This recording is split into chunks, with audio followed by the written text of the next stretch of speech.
unfortunately, we do still have several more days of this ridiculous administration, which unfortunately includes the horrible, evil, awful Mayorkas. And a lot of chatter after the New Orleans attack, the terrorist attack, there was a lot of chatter about open borders, which is a thing. And Mayorkas does not want to hear it. Even George Snuffleupagus is saying, hey, do you have anything to say about open borders contributing to the fact that there are now terror cells in the United States? Here is that ridiculous exchange. Wake of the New Orleans attack, former President Trump immediately went on True Social and talked about open border policy leading in some ways, suggested it led in some ways to this event, echoed by something that the new Speaker of the House, Mike Johnson, also said on Thursday of this week. I want to play that. The Biden administration has been completely derelict in its duty. The congressional Republicans, we here in the House and the Senate, have repeatedly asked the DHS under the Biden administration about the correlation, the obvious concern about terrorism and the wide open border. The idea that dangerous people were coming here in droves and setting up potentially terrorist cells around the country. We have been ringing the alarms. Of course, the perpetrator is an American citizen raised in Texas, but how do you respond to that overall argument? George, let me repeat what you said. The assailant who perpetrated the terrorist attack in New Orleans was born in the United States, raised in the United States, and served in our armed forces. It is not an issue of the border.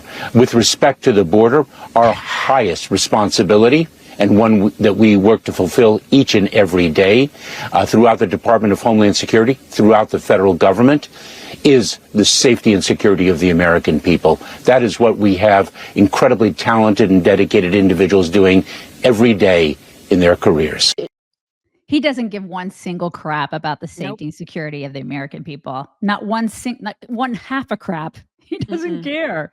And I'm convinced that there are like thousands of radical Islamic terrorists living in America right now, just waiting for a signal. You can call me crazy. That's fine. You can call me crazy. It's not crazy. It's not crazy at all. In fact, there was Representative Mike Turner was on with Margaret Brennan, who I cannot stand her, but he was on with her on whatever, Face the Nation, I think is the show, asking, and she's asking, are there terror cells? Are they currently in the United States? Here's what he said. Shortly after that, you said on this program, we have terrorists that are actively working inside the United States that are a threat to Americans. Do you know if there are active terror cells in the United States right now? Well, I think the issue of cells, and you and I were talking about that at the beginning of the show, are there individuals that are affiliated with ISIS and terrorist groups and organizations that have crossed the border, that are inside the United States?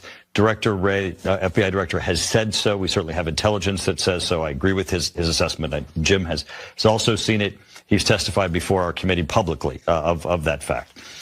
Those individuals are working in conjunction with ISIS with the intention of harming Americans. The director has said it directly. They are known to U.S. intelligence and law enforcement. And we are working diligently to try to take them down, to prevent them from doing so. And that's why the director is publicly saying such. And that's what the new administration is going to be handed. The fact that these individuals are here, that we need to locate them, we need to remove them, we need to bring them to justice and prevent them from doing harm to America.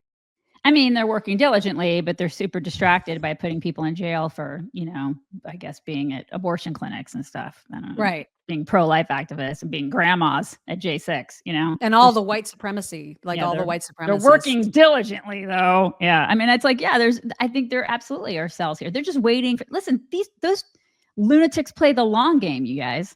Mm-hmm. I mean, and I'm old enough to remember 9/11. A lot, like my kids, my millennial kids, they don't remember that. Right. A lot of the young people walking around, they don't remember. We remember that, right? And they play the long game. They're just going to wait for their signal, and then they don't care about Americans. They hate us. They're just waiting. And so I don't know. I would just stay vigilant. Stay vigilant. Absolutely. Stay vigilant and make sure you're armed, make sure that you have, the right, I think people just need to be aware that there are people that are living in our country that don't like us very much.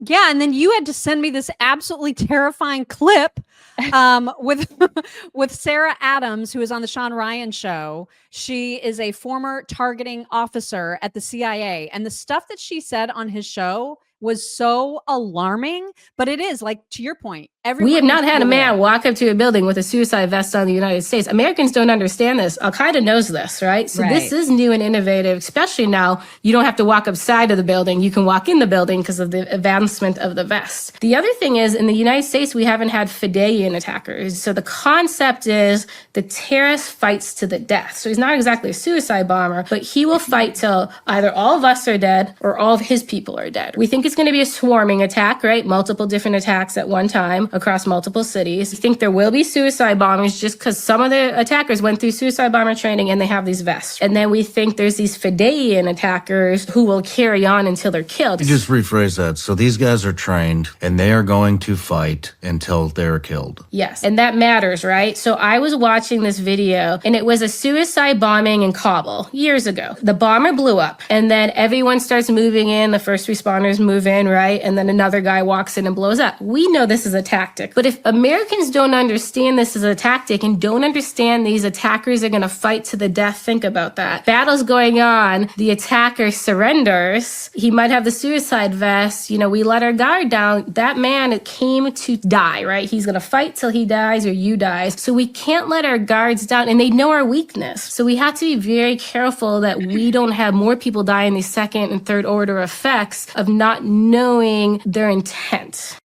Yeah, these people are freaking crazy, man. Because they're like, oh, I'm going to get 70 virgins when I die. Really? Okay. Oh my God. And this is the thing. This administration has allowed these monsters to just waltz across our border, you know, and then they'll get up on a stage, and the Mayorkases of the world will get up on a stage and tell you, your safety and security is my number one priority. Bullshit. He also says the border is secure. So Right. They're just, they you lie. can't trust a thing that comes out of his mouth. They lie to you. They're not doing their job. And so, and I'm just waiting for it. I don't want to be like negative Nancy, you know what I mean?